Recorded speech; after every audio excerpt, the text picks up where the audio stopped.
जय हिंद, नमस्कार। स्वागत है आपका हमारे इस YouTube channel Raghu GS academy में। फ्रेंड्स, आज का हम इस वीडियो में चर्चा करेंगे कार्बोहाइड्रेट के दूसरा प्रकार जिसका नाम है डाइसेकेराइड। मोनोसेकेराइड के ऊपर पहले वीडियो बना दिया गया है, उसका लिंक नीचे डिस्क्रिप्शन में है, जाकर आप वहां से उस वीडियो को देख सकते हैं। तो चलिए बिना समय गंवाए वीडियो को स्टार्ट करते हैं और समझेंगे डाइसेकेराइड क्या है। ध्यान दीजिएगा, डाई का अर्थ होता है दो, सेकेराइड का अर्थ होता है कार्बोहाइड्रेट। यानी कि जब दो गो सिंगल कार्बोहाइड्रेट मिलेगा तो डाइसेकेराइड का निर्माण होगा। सिंगल कार्बोहाइड्रेट क्या कहता है? मोनोसेकेराइड कहा जाता है ना। यानी कि जब दो मोनोसेकेराइड आपस में मिलेंगे तो किसका निर्माण होगा? डाइसेकेराइड का निर्माण होगा। ठीक है, ध्यान दीजिएगा यहाँ पे दोस्तों, जब दो मोनोसेकेराइड आपस में मिलेंगे तो उसे क्या कहा जाएगा? डाइसेकेराइड कहा जाएगा। और इन दोनों को कौन जोड़ेगा? तो ग्लाइकोसिडिक बंधन जोड़ेगा। ठीक है, ग्लाइकोसिडिक बंधन क्या करेगा? इन दोनों को जोड़ेगा। याद रखिएगा, जब दो मोनोसेकेराइड आपस में मिलेंगे तो डाइसेकेराइड का निर्माण होगा। और इन दोनों मोनोसेकेराइड को कौन जोड़ेगा? ग्लाइकोसिडिक। ग्लाइकोसिडिक इसमें अगुआ का काम करेगा, बात समझ रहे ना। और मोनो ये दोनों क्या हैं? तो एक आयुष्मान है, एक चिरंजीवी है। और जब दोनों मिल जाएगा तो क्या बन जाएगा? तो दंपत्य बन जाएंगे, है ना। और इन दोनों को दंपत्य बनाने का कार्य कौन करेगा? ग्लाइकोसिडिक बंधन। ठीक है, अब ध्यान दीजिएगा, यानी कि जब दो मोनोसेकेराइड आपस में मिलेंगे तो डाइसेकेराइड का निर्माण होगा। आगे देखा जाए तो इसका अगर हम गुण की चर्चा करें तो स्वाद में कैसे होंगे? मीठा होगा। स्वाद में कैसा होगा? ये मीठा। यानी कि जो गुण इसका है सेम गुण इसका भी है, तो जब दोनों को गुण सेम मिलेगा तो क्या होगा? जो अगला गुण बनेगा सेम गुण वाला बनेगा। ठीक, ये जल में कैसा होगा? घुलनशील होगा। जल में क्या होगा? ये घुलनशील। ठीक, अगर इसमें कार्बन अणु की संख्या देखा जाए, कार्बन अणु की संख्या, तो बोल सकते हैं इसमें कार्बन अणु की संख्या जो होता है 7 से 10 के बीच होता है। और कार्बोहाइड्रेट अणु देखा जाए, इसमें कार्बोहाइड्रेट का अणु देखा जाए तो कितना होगा? डाई यानी कि 2 होगा, है ना। कार्बोहाइड्रेट अणु कब होगा? इसमें 2 गो कार्बोहाइड्रेट पाया जाएगा, एक वही मोनो वाला, दूसरा का मोनो वाला, और दोनों मिलकर किसका निर्माण करेगा? डाई का। यानी कि 2 गो इसमें कार्बोहाइड्रेट पाया जाएगा। और कार्बन की संख्या 7 से लेके यहाँ पे 9 के बीच होना चाहिए। 7 से लेके 9 के बीच होता है। इसमें क्या चीज़? हमारा कार्बन होता है 7 से लेके 9 के बीच में। और कार्बोहाइड्रेट संख्या कब होगा? 2 गो। तो याद रहेगा, जब 2 गो मोनोसेकेराइड मिलेगा तो डाइसेकेराइड का निर्माण करेगा। इन दोनों को कौन जोड़ेगा? तो ग्लाइकोसिडिक बंधन के द्वारा इसको जोड़ा जाता है। ये स्वाद में क्या होंगे? मीठे होंगे। जल में क्या होगा? घुलनशील। क्योंकि ये भी स्वाद में मीठा होता है, ये भी स्वाद में मीठा होता है। तो अगला जो संतान आएगा इन दोनों का क्या होगा? सेम गुण वाला आएगा। जल में ये घुलनशील होता है, यानी कि जल में भी घुलनशील, जल में भी घुलनशील, तो अगला जो आएगा क्या होगा? वो भी जल में घुलनशील ही होगा। ठीक है, यानी कि 36 का 36 गुण इन दोनों का मिलेगा। ठीक है, अब समझेंगे तो इस एग्जाम्पल में क्या हो जाएगा? एग्जाम्पल में हो जाएगा सुक्रोज, और हो जाएगा मल्टोज, और हो जाएगा लैक्टोज। ठीक, इसके एग्जाम्पल में 3 ही है, सुक्रोज है, मल्टोज है, लैक्टोज है।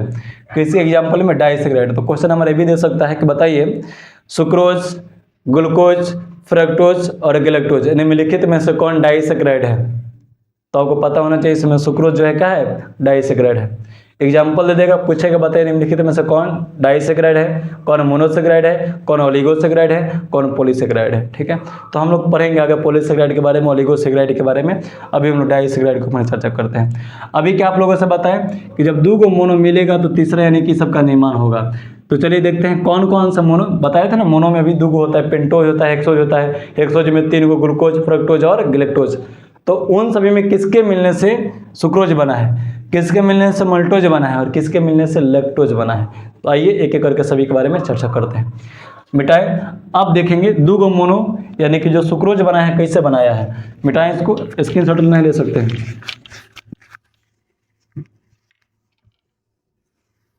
हम लोग क्या करेंगे, इसके ऊपर एक एक करके सभी के ऊपर चर्चा करेंगे। तो सबसे पहले तो हम हेडिंग बना लेते हैं सुक्रोज, इसको भी मिटा लें। चलिए हेडिंग बनाते हैं सुक्रोज।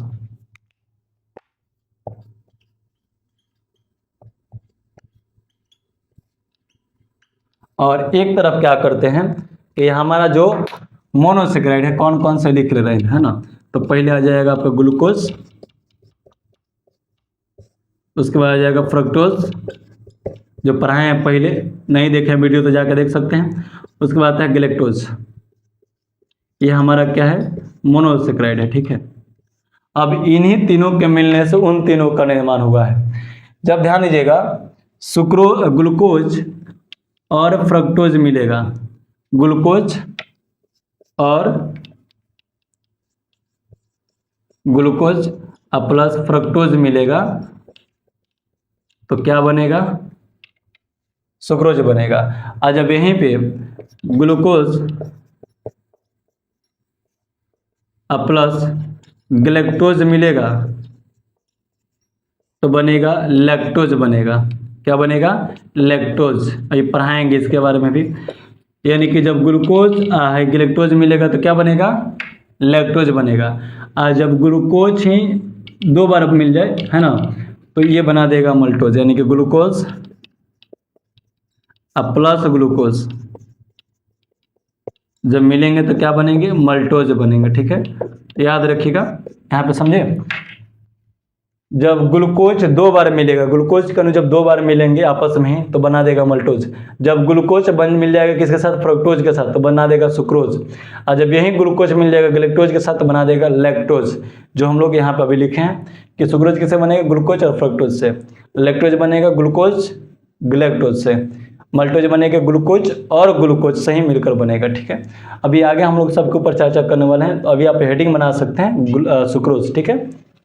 और अभी हम चर्चा करेंगे सुक्रोज के ऊपर। तो हेडिंग बना लीजिए सुक्रोज, ठीक, बनाएंगे हेडिंग।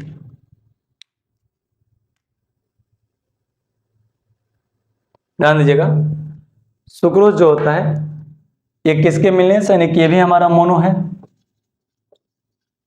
और ये भी क्या हमारा मोनो है। यानी कि ग्लूकोज और फ्रक्टोज अभी बताया तो मोनोसेक्राइड का एग्जाम्पल है। अब इसका देखिएगा, ये प्राप्त कहाँ से होता है, इसका स्रोत क्या है, ये पाया जाता है सफेद चुकंदर में। सफेद चुकंदर में पाया जाता है, ठीक है। सफेद चुकंदर कहाँ पाया जाता है, तो आप लोग ये ज़्यादातर हमारे तो एरिया में नहीं मिलता, लेकिन महाराष्ट्र के नाम सुनोगे, है ना, महाराष्ट्र राज्य जो है यहाँ पे सबसे अधिक पाया जाता है। सफेद चुकंदर जो है महाराष्ट्र वगैरह में ज़्यादातर पाए जाते हैं, है ना। उसके बाद इसमें पाया जाता है सफेद चुकंदर के बाद गन्ना में। सफेद चुकंदर और गन्ना में पाया जाता है क्या चीज, सुक्रोज। इसका उपयोग कहाँ किया जाता है, सुक्रोज का, इसका उपयोग किया था टेबल शुगर बनाने में। टेबल शुगर बनाने में आप नाम सुनेंगे ब्राउन शुगर, टेबल शुगर। तो टेबल शुगर तो हमारे शरीर के लिए ठीक होता है, लेकिन ब्राउन शुगर हमारे शरीर के लिए क्या होता है, बहुत ज़्यादा हानिकारक होता है ना। उसमें लोहा का मात्रा ज़्यादा रहेगा, कैल्शियम का मात्रा रहता है ना। उसको सफ़ेदीकरण करने में, या बोल सकते हैं कि जो उसका ब्राउन कलर मिलता है उन्हें सभी कारण दिया जाता है, जो हमारे शरीर के लिए बहुत ज़्यादा हानिकारक होता है, ठीक है। तो लिख सकते हैं सुक्रोज ग्लूकोज और फ्रक्टोज के मिलने से बना है सुक्रोज। प्राप्त कहाँ होगा, सफ़ेद चुकंदर और गन्ना में। इसका उपयोग क्या कहता है, इसका उपयोग जो किया जाता है टेबल शुगर बनाने में इसका उपयोग किया जाता है, ठीक। नोट करेंगे इसको। अगला हेडिंग बना लेते हैं हम लोग, लैक्टोज। दूसरा इसी का एग्जाम्पल है ना, तो हेडिंग बनाइए लैक्टोज।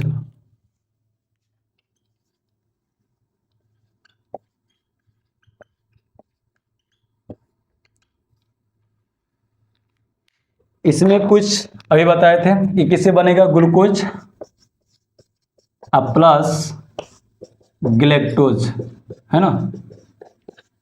ग्लूकोज और गैलेक्टोज, ये ग्लूकोज और गैलेक्टोज मिलेगा तो क्या बनाएगा, लैक्टोज बनाएगा। ये कहाँ पाया जाता है, दूध में। कहाँ पाया जाता है, ये दूध में पाया जाता है। इसीलिए इसे दूध का शर्करा कहा जाता है, दूध का शर्करा कहा जाता है। क्योंकि जो दूध में मिठास आता है ना, तो ये किसके कारण आता है, लैक्टोज के कारण आता है। एक प्रकार है गैलेक्टोज, ये भी दूध में ही पाया जाता है। लेकिन ये जो हमारा लैक्टोज है, ये लैक्टोज दूध में मिठास के कारण बनता है। यानी कि जो दूध में मिठास होता है ना, वो किससे मिलता है, लैक्टोज के कारण होता है, ठीक है। यानी कि दूध में मिठास के कारण किसे कहा जाता है, तो लैक्टोज को, इसलिए इसे दूध का शर्करा कहा जाता है, ठीक। और देखिएगा, ये सबसे अधिक जो दूध का मीठा होता है, जो सबसे अधिक आप लोग नाम सुने होंगे रेनडियर का, रेनडियर या उटनी का जो दूध होता है ये सबसे अधिक मीठा होता है। और रेनडियर और उटनी के दूध में सबसे अधिक लैक्टोज का मात्रा पाया जाता है। रेनडियर और उटनी के दूध में सबसे अधिक लैक्टोज की मात्रा पाया जाता है, क्योंकि वह रेनडियर और उटनी के दूध सबसे अधिक मीठा होता है। ठीक है, तो लिख लेंगे इसको भी। लैक्टोज ग्लूकोज और गैलेक्टोज से मिलकर बना है, दूध का शर्करा कहा जाता है। रेनडियर और उटनी के दूध में सर्वाधिक मात्रा में पाया जाता है। ठीक है, नोट करते चलेंगे और इसको मिटा रहे हैं। अब अगला हमारा जो टॉपिक होगा मल्टोज होगा, है ना। मिटाएं इसको, नीचे लिख दे रहा है, हेडिंग के साथ बनाएंगे मल्टोज। तीसरा,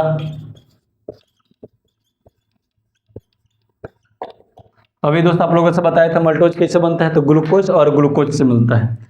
जब दो ग्लूकोज के अणु मिलेंगे तो किसका निर्माण होगा, मल्टोज का निर्माण होगा। ग्लूकोज और ग्लूकोज जब मिलेंगे तो किसका निर्माण होगा, मल्टोज का निर्माण होगा। ठीक है, अब ये कहाँ पाए जाते हैं, तो ये पाए जाते हैं, प्राप्त कहाँ होंगे, सभी प्रकार के मोटे अनाज में। सभी प्रकार के मोटे अनाज में क्या होते हैं, ये पाए जाते हैं। जैसे कि चावल हो गया, गेहूं हो गया, जौ हो गया, बजरा हो गया, तो उन सभी में पाए जाते हैं। ठीक है, इसी करने से क्या कहता है, अनाज के शर्करा कहा जाता है। अनाज या बोल सकते हैं जौ के शर्करा, इसे कहा जाता है, जौ के शर्करा कहा जाता है। ठीक है, तो ये हमारा मल्टोज के बारे में था। यानी कि डाइसेक्राइड क्या है, तो डाइसेक्राइड जब दो मोनोसेक्राइड आपस में मिलेंगे तो डाइसेक्राइड का निर्माण होगा। दोनों को ग्लाइकोसिडिक बंधन के माध्यम से जोड़ा जाएगा। और इसके एग्जाम्पल भी हम लोग देखें कि जैसे पहला था सुक्रोज जो ग्लूकोज और फ्रक्टोज से मिलकर बना था, दूसरा था हमारा लैक्टोज जो ग्लूकोज और गैलेक्टोज से मिलकर बना था, और तीसरा मल्टोज है जो ग्लूकोज और ग्लूकोज से ही मिलकर बनाया था। ठीक है, तो ये हमारा डाइसेक्राइड रहा। नेक्स्ट वीडियो में हम लोग पढ़ेंगे पॉलीसेक्राइड के बारे में, और उसी में हम लोग पढ़ेंगे ओलिगोसेक्राइड के बारे में। तो आज के लिए इतना ही। जय हिंद, जय भारत। अगर वीडियो अच्छा लगा हो तो चैनल को सब्सक्राइब कीजिएगा और अपने दोस्तों के साथ शेयर कीजिएगा। धन्यवाद।